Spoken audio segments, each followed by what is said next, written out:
하나님께서 우리에게 민수기 22장을 주신 이유가 무엇일까 생각을 하면서 말씀을 보게 되었습니다. 오늘 22장 1절은 요단 건너편 여리고 맞은편에 서 있었을 때 일어났던 일이라고 기록을 하고 있습니다. 우리가 아는 대로 여호수아를 통하여 가나안 정복이 시작될 때 가장 인상적이었던 전투 중 하나가 여리고성 전투이지 않습니까? 그러니까 가나안 입성 바로 직전까지 왔다라는 거예요. 출애굽 40년 때 됐을 때의 그림으로 생각하시면 될 것 같습니다.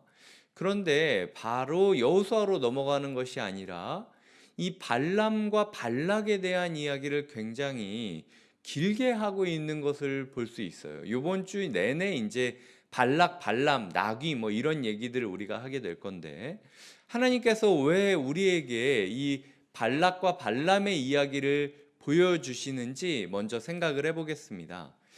주님께서 이야기하셨죠. 이 백성들과 계속 전쟁을 하게 되는 이유는 이 백성들을 두려워 떨게 하기 위함이다 라는 이야기를 하셨는데, 그 증거로 이 발락 왕을 예를 들고 계시는 거죠. 이것 봐라, 내가 너희를 광야에서 괜히 치고받게 한 게 아니다. 다른 민족들이랑 굳이 그 전쟁을 치러야 됐던 이유는 너희가 봤을 때는 사막에서 전쟁을 하니까 더 힘들고 고되고 하나님이 우리를 싫어하는 것 같다 라고 생각할 수 있겠지만, 그게 있기 때문에 너희가 가나안 입성을 더 쉽게 할 수 있는 거야 라고 이야기를 하고 있다라는 거죠. 사막 가운데 우리가 고난처럼 느껴지는 그 일들이 시간이 지나고 나면은 우리에게 그게 있었기 때문에 지금 우리가 더 편하게 입성할 수 있다라고 고백할 만한 사건들을 주시겠다. 이것이 하나님께서 우리에게 약속해 주시는 말씀이라는 것이죠. 우리의 삶 가운데 하나님께서 말씀하고 있습니다. 나를 믿고 끝까지 걸어가 주겠느냐? 나를 믿고 끝까지 싸워 주겠느냐? 이스라엘 백성들이 40년을 돌아간 것 같지만 사실은 그 과정이 있었기 때문에 무고한 그 희생 없이 쉽게 들어갈 수 있었을 것이다. 너의 삶에 지금은 돌아가는 것처럼 느낀다 할지라도 이 과정이 없다면 더 힘들게 싸워서 들어가야 할 수도 있다 라고 하시는 하나님의 말씀을 우리가 들어야 할 것입니다. 다음으로 우리가 이 모압 왕 발락에 대해서 생각을 해보도록 하겠습니다. 그 전에 보시면은 우리가 21장에서 21장에 있는 그 요단 동쪽을 점령하는 아모리 왕 시온에게 사신을 보내고, 시온이 여러 가지 일들을 하는 것들을 보이고, 그리고 바산 왕 옥이 또 전쟁을 치르는데 그럼에도 불구하고 실패하는 모습을 보았다면요, 이 모압 그 왕 발락이 행해야 될 일이 무엇이었겠습니까? 모압 왕 발락은 여호와를 인정해야 했어요. 그리고 여호와를 나의 하나님으로 받아들여야 하는 그 기회가 있었다라는 거죠. 그럼에도 불구하고 발락은 하나님을 맞이하는 게 아니라 어떻게 하면 하나님을 영적으로 무너뜨릴 수 있을까만 고민하게 된다라는 것입니다. 우리의 삶에 하나님의 능력을 보고서도 하나님을 인정하지 않는 사람들이 있을 것이다. 하나님께서 우리에게 말씀하고 있는 거죠. 너희 생각에는 이 정도 보여주시면 하나님의 뜻을 모두가 따를 텐데 왜 하나님은 이렇게 안 보여주실까 생각을 하고 좌절할 수 있겠지만, 이거 봐라, 보여줘도 안 해, 보여줘도 안 해. 하나님께서 우리에게 말씀하는 거죠. 너희의 그 환상을 버려라. 세상의 사람들은 나의 기적을 봐도 전혀 움직이지 않는 사람들이다. 이것을 이야기하시면서 믿음은 기적이나 어떤 능력에 있는 게 아니다. 믿음은 사실 담담히 하나님을 인정하는 것에 있지, 하나님이 아무리 기적적인 것을 보여줘도 믿지 않는 사람들이 있을 것이다 라는 이야기를 하고 있는 거죠. 그러니까 우리의 삶에 있어서 더 큰 기적, 더 무슨 놀라운 일들을 꿈꿀 것이 아니라 하나님 보여줘도 믿지 않고 어떻게든 하나님 쓰러뜨리려고 하는 발락이 있듯이 우리의 삶에 하나님이 보여주시는데도 인정하지 않고 어떻게든 내게 유리한 대로 하나님과 싸우려고 하는 모습은 없는지 돌아보겠습니다 라고 하는 태도가 우리에게 필요하다라는 것이죠. 이것이 두 번째로 우리에게 주시는 하나님의 교훈입니다. 자, 오늘 제가 제일 씁쓸한 이야기는 이제부터 시작되는데요. 그래서 보시면은 그 5절에 사신을 부올의 아들 발람의 고향인 강가 브돌에 보내어 발람을 부르게 하여 일렀다라고 이야기를 하는데요. 이 발람이라는 사람이 제 오늘 새벽의 마음을 되게 슬프게 했습니다. 울적하게 만드는 사람이었습니다.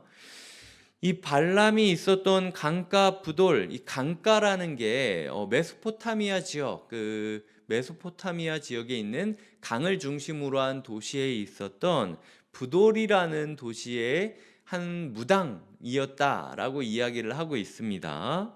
자, 그런데 이 브돌이 지금 이 발락이 있었던 곳과 얼마나 떨어져 있는 곳인가? 학자들이 이야기하기를 640km 정도 떨어진 곳에 있는 사람이었다라고 이야기를 하고 있습니다. 640km나 떨어진 곳에서도 당시에 유명한 사람이었다, 효염한 사람이었다라고 소문이 날 수 있을 정도로 유명했던 무당이었다라는 거예요. 그러니까 뭐 온 지역에서 가장 유명한 무당이었을 겁니다. 기원전 9세기에 만들어졌다라고 추정되는 데이르 알라라는 비문이 있습니다. 이 데이르 알라라는 비문에 이 발람이라는 사람이 등장을 해요.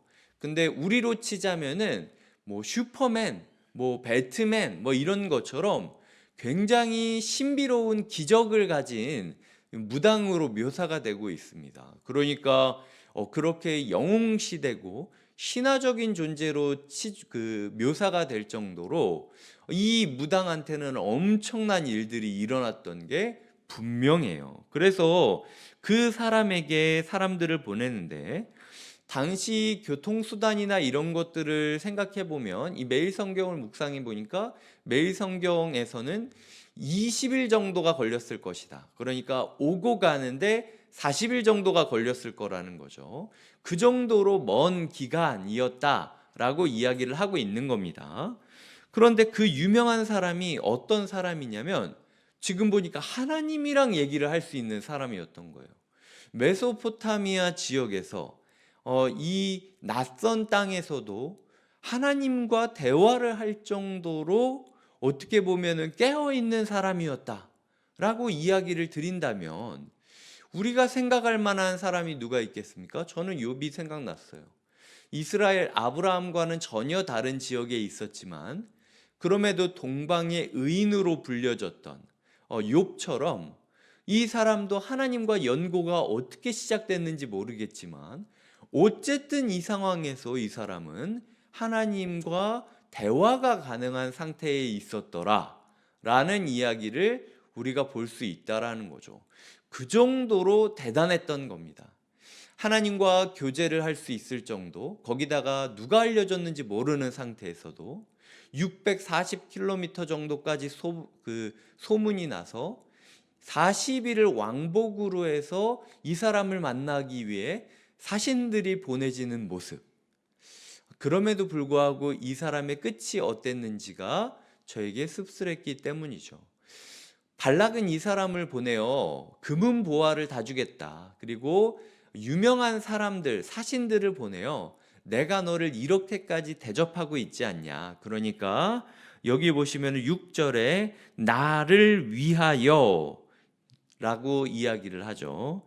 그리고 17절에 보면 청하건대 와서 나를 위하여 라고 이야기를 하고 있습니다.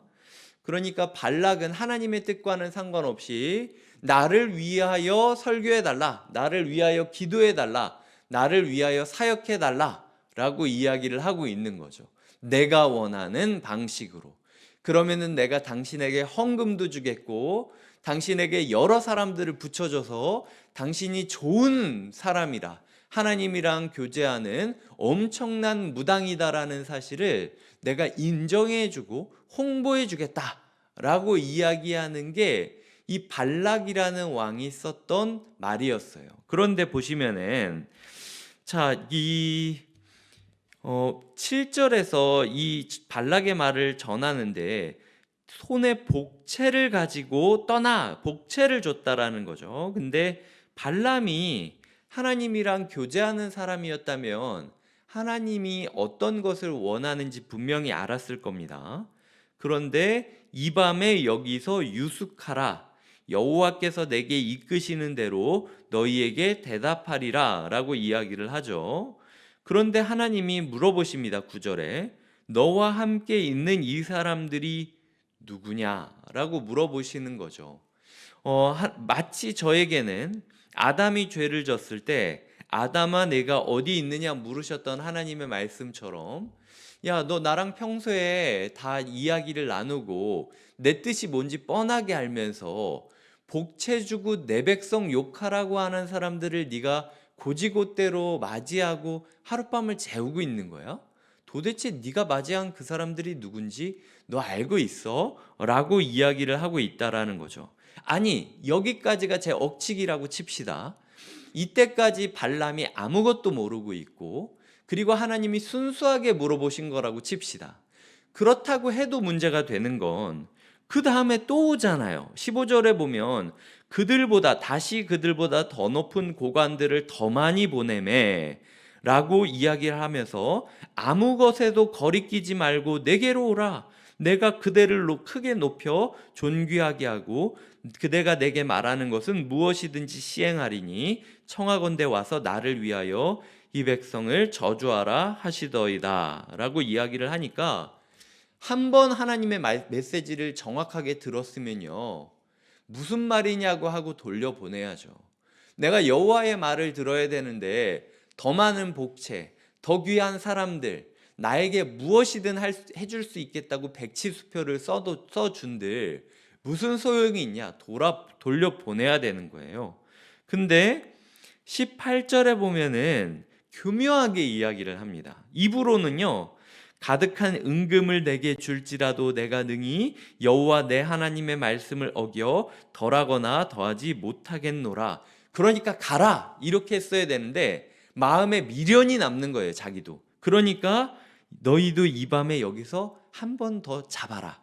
내가 하나님한테 다시 한번 물어볼게 라고 굉장히 인자한 모습으로, 굉장히 나이스한 모습으로 이야기를 하지만 사실은 속마음은 하나님이 뻔하게 이렇게 대답하라는 걸 알려줬음에도 불구하고 복채의 눈이 멀어서, 사람들이 자기를 띄워주는 것에 눈이 멀어서, 그리고 무엇이든 해주겠다, 거리낌 없이 와라 라고 이야기하는 그 말에 홀려서 내가 한 번 더 하나님을 설득해 볼게 라고 이야기하는 발람의 모습이 그려지고 있다는 거죠. 발람은 성공했습니다. 20절에 보면 하나님이 말씀하시죠. 밤에 하나님이 발람에게 임하여 이르시되 그 사람들이 너를 부르러 왔거든 일어나 함께 가라. 그러나 내가 내게 이르는 말만 준행할지니라. 이 밤이 끝나고 발람이 얼마나 행복했을까요? 다음날 내가 하나님을 설득했다. 하나님이 축복 주시겠다 하더라. 하나님이 너희도 돌보시겠다 하더라 라고 막 다 아주 그냥 기분이 좋아져가지고 그런데 복채는 좀 놓고 가라 뭐 이런 식으로 얘기를 하면서 아주 그냥 화기애애하게 흘러갔겠죠. 발람이 목사라고 생각을 해봅시다. 발람의 사역은 성공했을까요? 실패했을까요? 현대사회에서 봤을 때 발람은 굉장히 성공한 사람입니다. 하지만 말씀은 분명하게 선을 긋고 있죠. 지금 너희가 보기에는 이게 성공이라고 생각하니 실패라고 생각하니, 그렇게 어거지로 우겨가지고 바득바득 그 복채를 얻으려고 하는 너의 모습, 발람의 모습이 네 모습 아니니? 라고 하나님께서 오늘 저에게 말씀을 통하여 물어보시는 모습을 제가 보게 되었다라는 겁니다. 이 발람을 저로 한번 대입을 해볼게요. 사람들이 저에게 찾아옵니다. 하나님의 뜻은 잘 모르겠고 필요도 없고 그냥 나는 이게 맞다고 생각하니까 목사님 저를 위해서 신방해 주세요. 저를 위해서 기도해 주세요. 제가 원하는 말씀만 주세요. 잘 될 거라고 얘기해 주세요.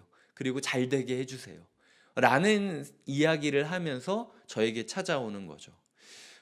마치 대한민국에 있는 수많은 목사들 가운데 누구를 찾아가야 내 뜻을 이룰 수 있을지를 검색을 하면서 640km 정도 되는 멀리 있는 사람이라 할지라도 내 뜻을 이뤄줄 수 있는 사람이라면 내가 가서 찾아가겠다. 내가 돈 주고 데려오겠다. 내가 가서 그 사람의 설교를 듣겠다. 라고 생각하는 게 요즘 시대라는 거죠.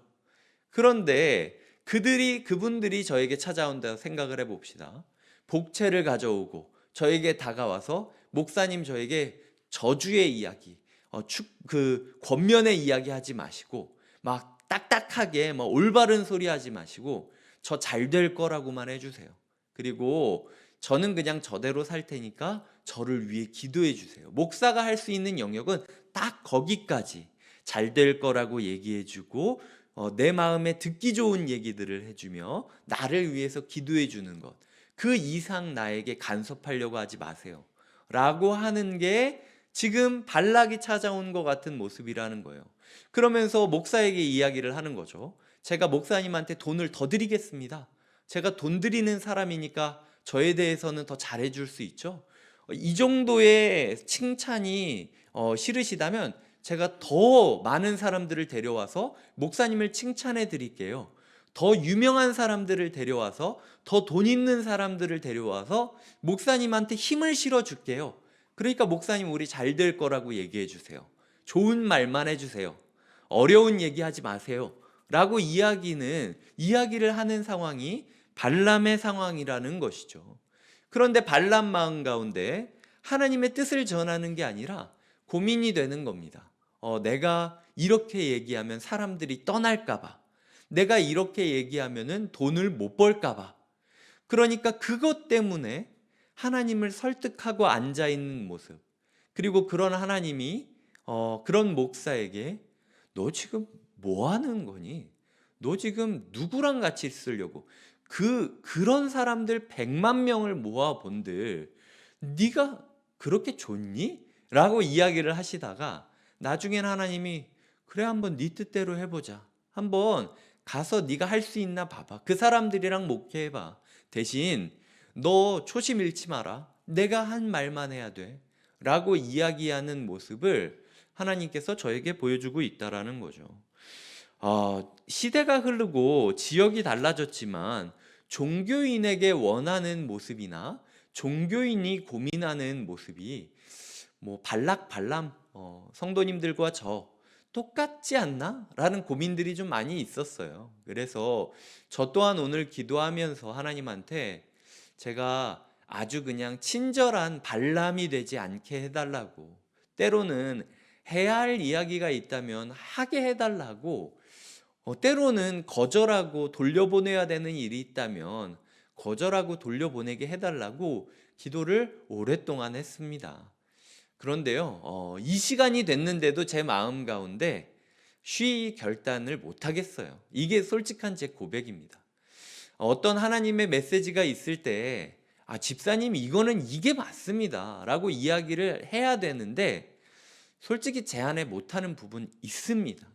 이게 한편으로는 사랑하기 때문이에요. 이분을 제가 너무 사랑하기 때문에 제가 너무 딱딱한 메시지를 드리면 이분이 오해하고 상처받아서 시험에 들까봐 제가 주저하는 게 있는 사랑의 마음도 맞고요. 한편으로는 발람의 마음도 있는 것 같아요. 솔직하게 제가 고백을 합니다. 이게 이렇게 되면 모든 사람들이 나를 떠날까봐, 그러면은 남겨진 사람들한테만 너무 큰 무게가 짊어지게 될까봐 적당히 타협하고 적당히 잘 될 거라고 얘기해 주는 게 그래도 내가 할 수 있는 얘기 아닌가? 이게 나쁜 일은 아니잖아 라고 이야기하는 하고 싶은 제 변호의 모습이 하나님 앞에서 부끄럽게 드러나는 새벽이기도 했다라는 것이죠. 우리의 삶에 발락과 발람 같은 관계가 아니었으면 좋겠습니다. 우리의 삶에 하나님을 순수하게 따르고 또 하나님의 메시지를 순수하게 전하는 그런 관계가 되었으면 좋겠어요. 오늘부터 시작되는 이 발락과 발람의 이야기를 통하여 현대 사회를 사는 우리가 어떤 사역자를 원하고 있는지, 그리고 어떤 메시지를 원하고 있는지, 그런 우리에게 하나님께서 어떤 이야기를 해주시는지 솔직하게 하지만 냉정하게 하나님의 말씀을 살펴보는 시간이 되길 주님의 이름으로 축복드립니다. 기도하시겠습니다.